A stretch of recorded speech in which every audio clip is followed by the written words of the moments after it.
How We Got Here. It's time for our Monday segment, How We Got Here, telling you the history of a particular thing or topic right the way up to the present day, I guess from its origins. And John, you're going to take us on a journey of skyscrapers today. That's right. As you just mentioned a little bit ago, you breathe rarefied air in that high apartment in the sky, being fancy, looking down on all of us. 18th floor, ka-ching, yes. No, apparently it's a 22-story building, and I think the top 4 floors, which may or may not include my floor, I'm not sure, I'm not very good at math, they say have like the premium for being near the top, and then the middle ones are just normal, and then the lower levels, I don't know, some parents look for those because then you don't have to worry about the interfloor noise so much if you're on the first floor. That does make a lot of sense. You know, like a lot of us are living in higher rise buildings.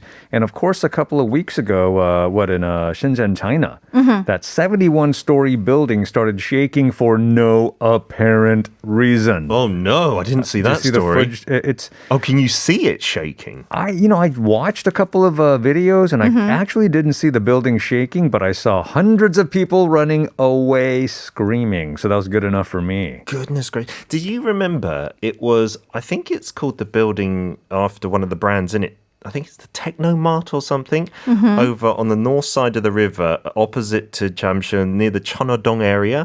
About 4 or 5 years ago, they talked about that building shaking as well. It's still up today, and they found out, I think it was like a Zumba class or something like that. Get out of here. Aerobics classes that was causing it. It shouldn't shake, I don't think, but they said it was safe, like structurally speaking. An aerobics class caused a building to shake? I don't know if they're having like elephants do it or something, but it was crazy. People were getting a little spooked there as well. Maybe it was like the annual Zumba conference. Everybody from around the world. Yeah, so if that starts happening, maybe I want to reevaluate whether I want to be on the 18th floor. That's right. I mean, it's skyscrapers are just a symptom of modernity. If we can do it, we'll do it. And the history of skyscrapers is pretty fascinating. First of all, the name skyscraper. Yeah, what does that even mean? I love that name, though. It originally came from sea travel. Like they called these tall sails on these sailboats skyscrapers. Because you would look up and you would see it touching the sky virtually. Scraping them. Because if you think about that word, scraping something is not usually a positive thing. You scrape your car, you scrape your arm, scraping a sky as well. Or you can say, I scraped my love. That sounds more poetic. There we I like go. that, John. Yeah. Thanks for agreeing with me. No, but if we talk about the history of skyscrapers, we're talking about the history of mass-produced steel and elevators. Because those are the two things that made skyscrapers possible, right?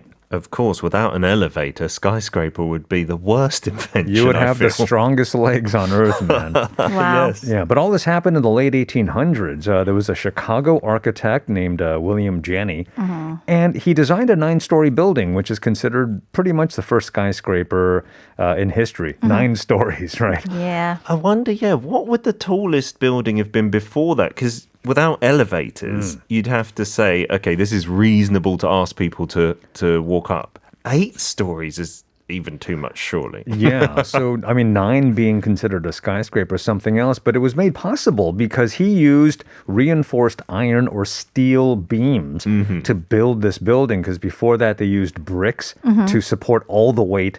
Yep. So with each floor, you can imagine that these bricks are having to support exponentially heavier floors. Of course. And steel made it possible for them just to build higher and higher and higher. Okay, so we started with 9 stories, our first ever skyscraper. We'll see how it led to modern day. And what do we have?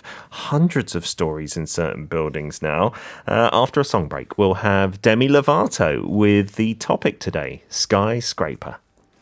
Looking at skyscrapers from the first 9-story one right the way up to Demi Lovato's version. like a skyscraper. I'm sorry, I didn't catch the name of that song. What's the name? Skyscraper, yeah. We played it because we're talking about skyscrapers. We're quite clever with the playlist here. Wow, Pete, you're in a really singing mood today. no, I right? busted out like 3 songs already. You'll find this out about me from the next 7 days. I like singing a lot. Steve does not like me singing very much. So when he's not here, I get it all out for the year. All right. The whole year. Bring it.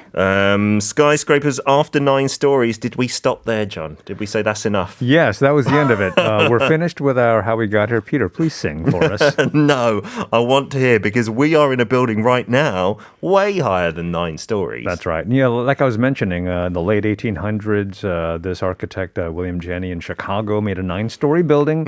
At that time, it was considered a modern marvel. Yeah. And the problem is like, all right, who wants to walk up 9 floors every single day? Yes. Correct answer, nobody, right? So lucky for him, a kid named Elijah Otis, Yes. maybe you recognize that name, invented a little thing called the safety elevator. Oh, Otis. There is a big hint, right? One of the big brands there. That's right, pretty much the only one. And you know, it allowed people to get in these tall buildings right up very high in the sky without freaking out too much because he would demonstrate these elevators by releasing a cable and he would have these safety arms that caught the elevator. So people didn't have to worry about cables breaking and them falling 30 floors. I have heard that, right? Even Yeah. if the cables snap, you're okay. There are Yep. there are supposed to be safety rods or whatever, I don't know Yeah. what you call them. So that really helped the rise of skyscrapers. And in the late 1800s, it was all out. Chicago versus New York. And you can hear that old-timey music like industry in action. It was Chicago, then New York building Yep. taller and taller buildings, you know, year after year. Is Chicago famous for its skyscrapers to this day? It is. I lived in Chicago for 10 years and I lived in downtown Chicago. So I worked in an 83-story building for about 8 years. Oh my God. Yeah, it was pretty incredible. But there are plenty of super high-rise buildings along the Chicago River, and it's a gorgeous, gorgeous city. Oh, Yes. wow. And that's because maybe the first architect of skyscrapers. That's right. And of course, about 30, 40 years after William Jenney made his first 9-story skyscraper, the Empire State Building happened. If you're not familiar with that building, it's the one King Kong loves to climb all the time. And break all the time. And break, poor thing. But it was the first building over 100 floors. Wow. 1931. That was when we had the first building with more than 100 floors. That long ago. That long ago. Because it's still quite rare to have a building over 100 floors these days, right? It's Yeah. nuts, right? But back in 1931, I mean, that's when it all happened. And the interesting thing I found in my research is Europe didn't follow in this game. They were more interested in tradition, especially after World War II, rebuilding these classic buildings they had. Sure, it's very different, the skyline. London, I mean, we've got a couple of skyscrapers, Sure. but not many. And it's Right. not really a thing. It's like when I see too many even in Seoul, I'm like, who's using all of those floors? Yeah. I know. Just air. It's just it's a symbol of modernity and of financial power. That's what America was using it for, right? Yeah. And I know London. What is it? The Shard. That's the a tallest huge building. It's a huge building, right? I took my wife there for our anniversary when we were living there in 2016. But the restaurant was only maybe on the, I'd like to say 30-something floor, but it Okay. goes way higher than that, way more than double. And even that, for London, you were staring down at everything because Right. it's such a low kind of city. And yeah, I like having a skyscraper or two for the views, but I feel like if you have too many, then it defeats the object. Like they're all just kind of competing for light, like in the rainforest or something. I suppose it depends on the kind of architecture that the rest of the city has. You know,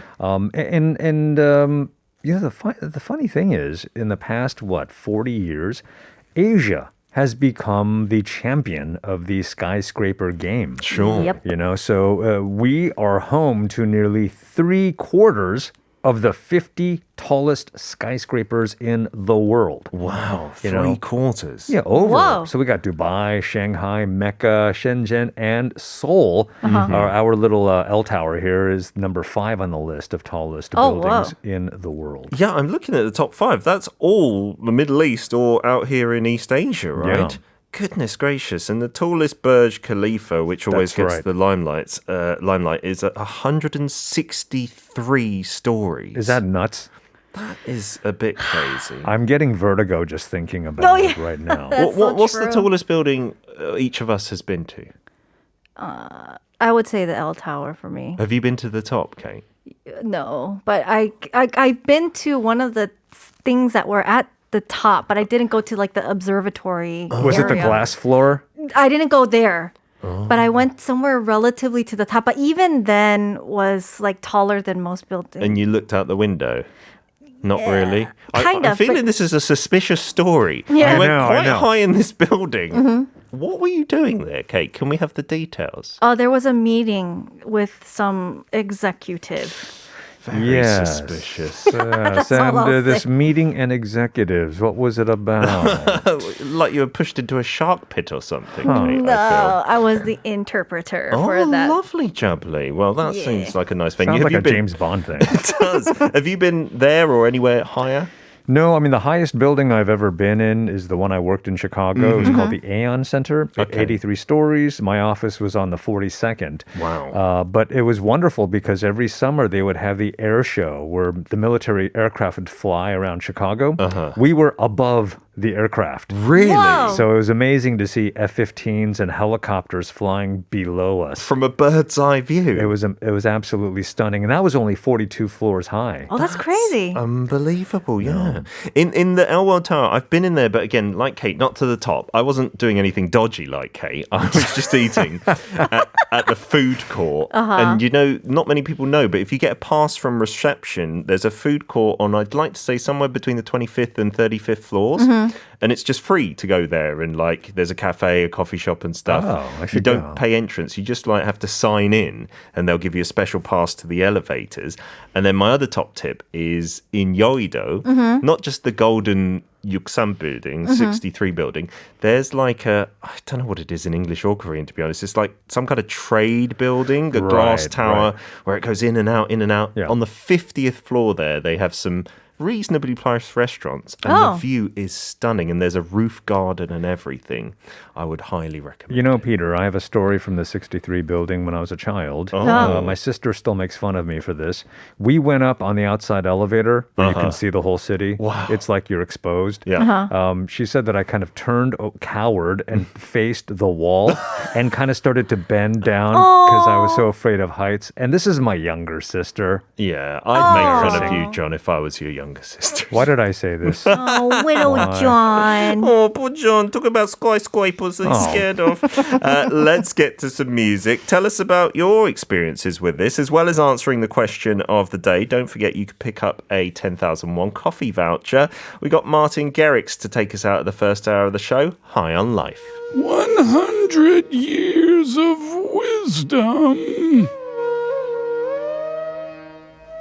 100 years of wisdom. That is my favorite little corner music. I love those voices of wisdom from John and Steve. What are you talking about? We should do the whole quiz in our old man voices. So, Kate, you've prepared some questions for today's topic, skyscrapers. Why are you not doing the voice? I thought we were going You've to do the prepared voice. some not stories. See, I've already messed it up. I got a singing voice and that's it. Okay. Oh, Peter, you're too young. That's right, exactly. I'm too young to do an old man voice.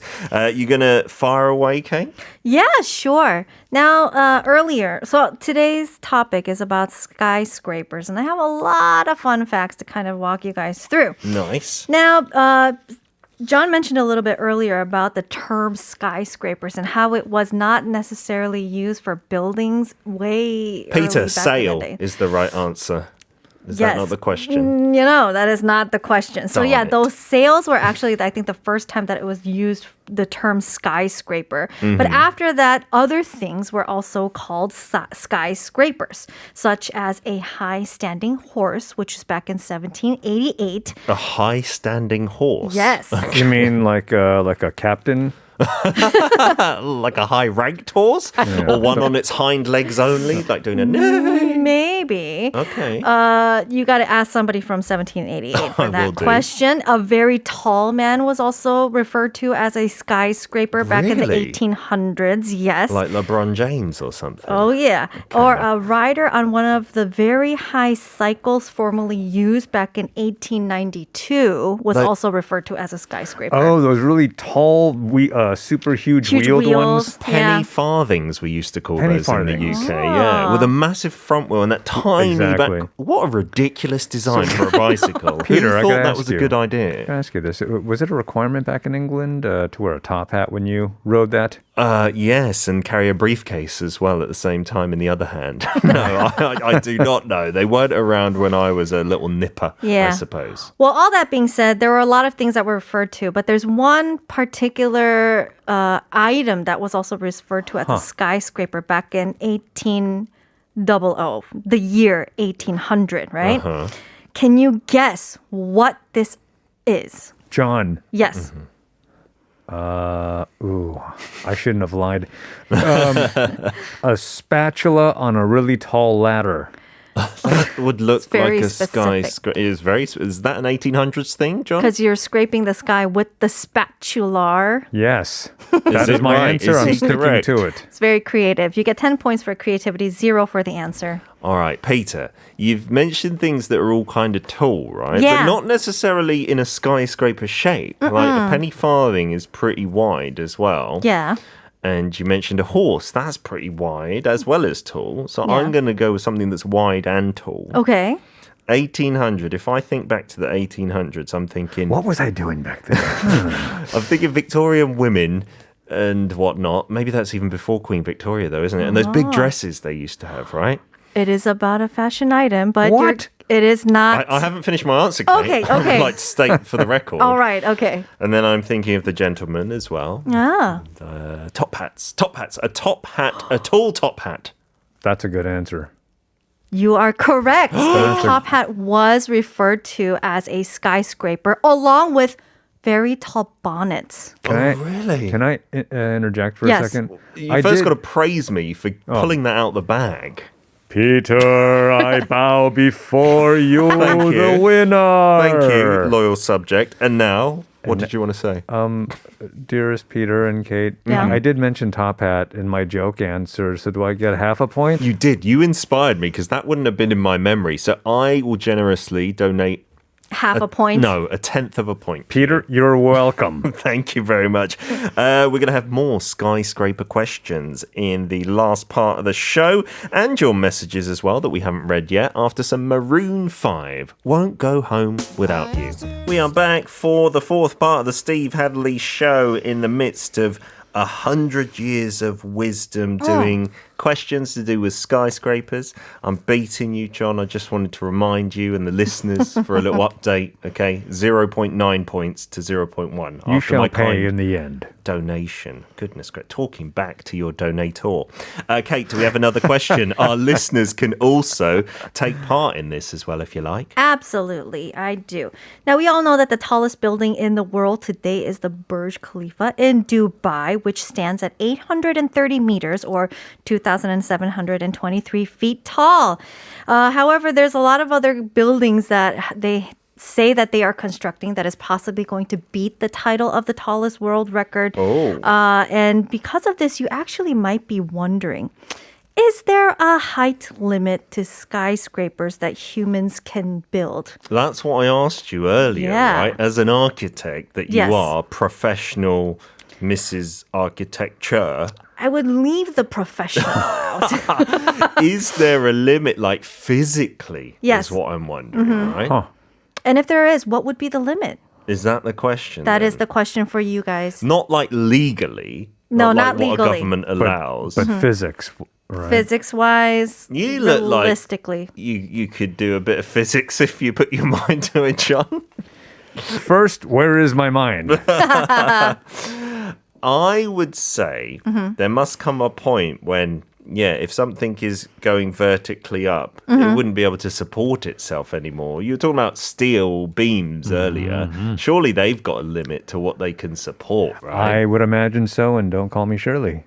So what would that limit be? Well, I know they did an experiment with, the Eggo, the little plastic bricks that you put together. Uh-huh. Oh, the ones you step on if you're a parent. Yes.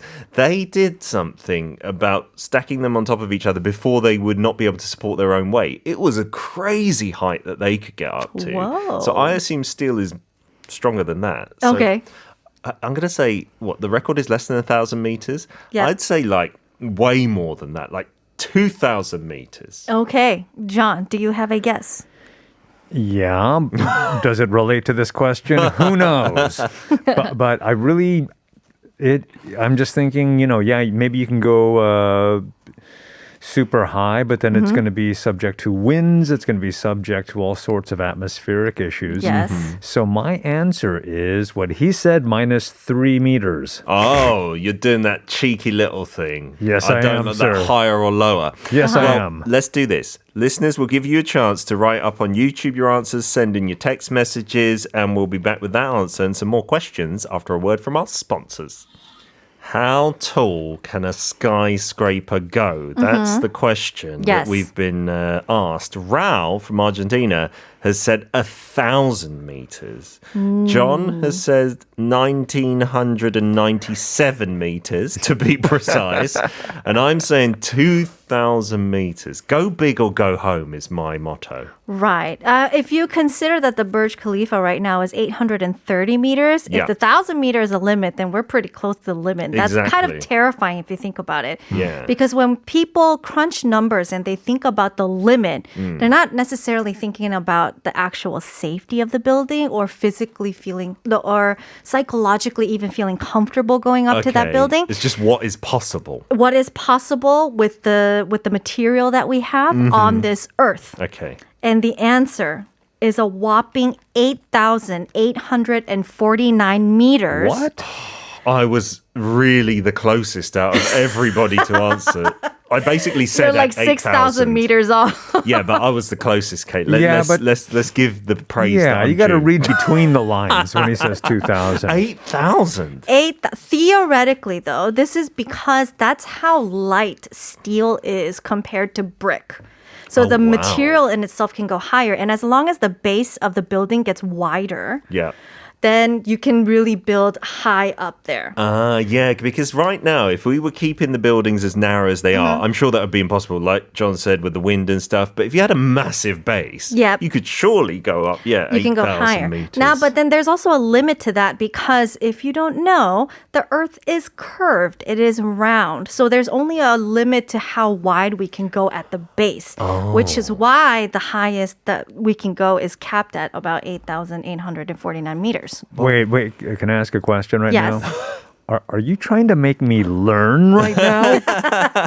It's physics for you. How dare The you? curvature, I didn't think about that. So Yep. that must play a role because then the base of your building wouldn't be flat. That also plays a role. I think the weight in itself also plays a role as well because, Raul says, right, what? Mount Everest, because that That's limit. how tall it would be. Yeah, is I think a meter or two higher than Mount Everest. Is Mount Everest man-made then?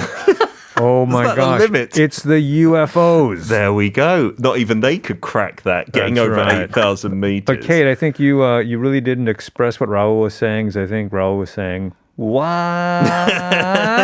Mount Everest. That would be unbelievable. All right, let's fit in one more question, Kate. All right. Now, when you go higher, you can't help but think about certain disasters that could possibly happen. Say, earthquakes, right? Sure. Now, even with a lot of earthquakes that happen every year, I think the most disaster happens because of buildings collapsing. And it's mostly the tall skyscrapers that cause the most amount of disasters, right? And so over the past few decades, a lot of engineers have been involved in the process of building all these huge, tall skyscrapers because they want to prevent those accidents from happening no matter what kind of disaster might come. Okay. So, true or false, they actually help buildings withstand earthquakes by making the building more flexible. John, Yes. The answer is one or the other. No, I'm going to say true because I don't know if this is urban legend, but I've been hearing this for years. The tall buildings are designed to sway with the earth and with the wind and whatever else, so it doesn't snap. Yeah, I've heard that, and I've also experienced on some bridges in Korea. Like, you can feel it kind of bouncing a little bit. I don't know if that's my car. It's got dodgy suspension. But I'm sure it's the road moving. And I thought, is this going to be a disaster? But I've experienced it way too many times for it just to be something gone wrong. So I believe that even bridges have that built into them. That makes sense. I'm going to go with John. True. You guys are both correct. We're architects, John. Yeah, let's you go guys out and can build officially something. build their tall buildings now. Let's get cake. So apparently what they do is when they go below the foundation, they kind of make it where there's enough room where it's kind of flexible. So let's say the earth shakes, the earth will shake, but the building won't shake, or it'll minimize or dampen the shaking of the building because they have that flexible foundation. There's also a lot of materials that are being put in place. The joints where all the irons are screwed are very tight, but the material in itself is a little more bendy so that even if it sways, it won't snap. It'll just kind of move with it. And they also use like the pendulum within a building. So the pendulum let's say it sways to the right, then because of the pendulum, counterforce. Yeah, it'll kind of help it stay centered even in the midst of all the shaking. I've not noticed the giant pendulum in the TBS tower. I know. It's on the floor we cannot name.